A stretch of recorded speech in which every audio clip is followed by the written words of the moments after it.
Om Swastiastu, Om Awigenamastu Namasidam, Om Anubadrah Kertawo Yantwiswata. Baik, kembali lagi untuk tayangan video pembelajaran. Pada kali ini kita akan membahas materi agama Hindu terkait unsur-unsur pembentuk alam semesta. Nah, kalau kita berbicara tentang alam semesta, kita akan berbicara tentang banyak hal. Termasuk tempat tinggal kita ini adalah alam semesta atau bagian dari alam itu sendiri. Nah, bagaimana menurut agama Hindu pembentukan alam semesta ini? Mari kita simak video singkat ini dan kita cerna secara baik-baik. Alam semesta menurut agama Hindu itu dibagi menjadi dua, yaitu Buana Agung dan Buana Alit. Nah, Buana Agung ini alam yang besar dan Buana Alit itu adalah alam yang kecil, di mana kita adalah bagian dari Buana Alit itu sendiri. Nah, proses terbentuknya Buana Agung.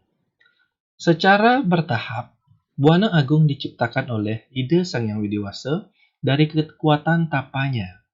Selanjutnya terciptalah dua kekuatan yang disebut dengan Purusa sebagai kekuatan penghidupan atau rohaniyah dan Prakrti sebagai pradananya, yaitu kekuatan dari kebendaan. Unsur Purusa dan Prakrti merupakan dua unsur dasar yang menyebabkan adanya alam semesta. Proses terbentuknya Buana Alit. Setelah terciptanya alam semesta, atau yang disebut dengan Buana Agung, maka selanjutnya muncullah isi dari alam semesta itu. Semuanya diciptakan oleh Ida Sang Yang Widiwasa. Isi alam semesta yang berupa kelompok makhluk hidup antara lain Eka Pramana, yang dimana makhluk hidup itu hanya memiliki bayu saja. Nah, dia tergolong tumbuh-tumbuhan. Yang kedua, Dwi Pramana. Berarti makhluk hidup ini memiliki dua kelebihan atau kemampuan, yaitu bayu dan sabda. Contohnya adalah hewan. Kemudian, yang ketiga adalah Tri Pramana. Nah, ini merupakan ciptaan yang paling sempurna karena kenapa? Dia memiliki bayu, sabda, dan idep. Siapakah itu? Tidak lain dan tidak bukan adalah manusia itu sendiri. Makanya kita diberikan kelebihan mampu untuk berpikir, mampu membedakan mana yang baik dan mana yang tidak baik. Nah, selanjutnya, unsur-unsur yang membentuk alam semesta menurut agama Hindu. Unsur pembentuk alam semesta, Buana Agung atau juga dikenal dengan makrokosmos, dan Buana Alit yang dikenal juga dengan mikrokosmos dibentuk dari unsur yang sama, bernama Panca Mahabhuta atau unsur padat dan Panca Tanmantra unsur halus. Nah, bagian-bagiannya dari Panca Mahabhuta dan Panca Tanmantra. Bagian-bagian dari Panca Mahabhuta yaitu Pertiwi, unsur padat, contohnya seperti apa? Itu adalah seperti batu atau tanah dan lain sebagainya. Kedua, apa? Unsur cair. Unsur cair di alam semesta ini apa? Air. Teja, unsur cahaya, yaitu bisa disimbolkan dengan api. Bayu, unsur angin, itu udara. Dan akasa atau ruang, atau juga dikenal dengan ether. Yang selanjutnya, bagian-bagian dari Panca Tanmantra. Yang pertama, sabda atau suara. Kedua, sparsa atau rasa sentuhan. Ketiga, rupa, penglihatan. Keempat, rasa atau rasa. Kemudian 5, ganda atau penciuman. Nah, itu adalah bagian-bagian dari Panca Tanmantra. Nah, kalau kita berbicara tentang unsur pembentuk alam semesta, Buana Alit dan Buana Agung, yang dimana ini juga merupakan adalah Buana Agung, tempat kita tinggal, alam ini harus kita jaga. Nah, bagaimana cara menjaganya? Mari kita simak upaya menjaga alam semesta. Agama Hindu mengenal yang namanya Trihita Karana, yaitu 3 jenis hubungan harmonis yang dapat menjadikan atau mewujudkan kebahagiaan antara manusia dengan pencipta dikenal dengan parahyangan, manusia dengan sesama atau pawongan, serta manusia dengan alam lingkungan, palemahan.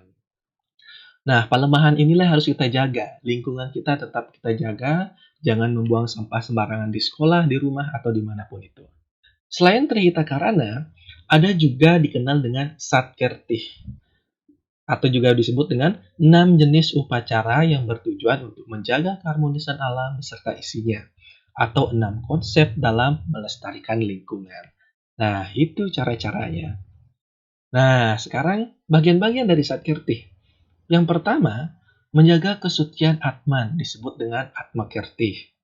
Yang kedua, menjaga dan melestarikan samudra disebut dengan Samudra Kirti. Menjaga dan melestarikan hutan beserta segala isinya disebut dengan Wana Kirti. Menjaga dan melestarikan sumber air tawar di daratan disebut dengan Danu Kirti. Menjaga keharmonisan dalam kehidupan sosial berdasarkan kebenaran disebut dengan Jagat Kirti. Dan yang terakhir, menjaga keharmonisan individu agar manusia yang sehat jasmani dan rohani disebut dengan Jana Kirti. Nah, ini adalah bagian-bagiannya.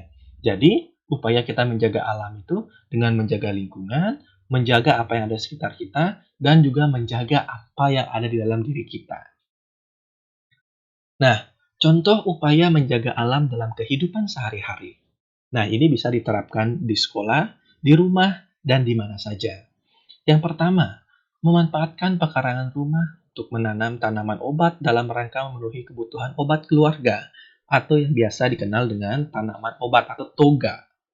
Yang selanjutnya, memanfaatkan pekarangan untuk menanam tanaman yang bermanfaat untuk memenuhi kebutuhan dapur. Yang ketiga, melakukan penghijauan dengan menanam berbagai jenis bunga dan pohon perindang di sepanjang jalan untuk menyerap polusi udara. Selanjutnya, menggalakkan membuang sampah pada tempatnya. Selanjutnya, memilah sampah organik dan non-organik. Dan selanjutnya, menggunakan air sesuai dengan kebutuhan. Nah, jika kita semua memanfaatkan atau menggunakan cara-cara ini, niscaya kita sudah melaksanakan yang namanya menjaga alam sekitar kita. Baiklah, adapun kesimpulan pada video singkat pada kali ini, yaitu apabila kita mampu menata dan menjaga lingkungan sekitar dengan baik, maka lingkungan tersebut akan menjadi asri, bersih, lestari, dan indah. Lingkungan yang indah akan membuat hidup kita nyaman, tentram, dan damai. Itulah yang diajarkan oleh ajaran agama Hindu dan semua agama, sebab menjaga alam adalah apa? Adalah kewajiban kita semua. Sekian video singkat kali ini, mari sama-sama kita akhiri dengan Paramo Santi. Om Santi Santi Santi Om.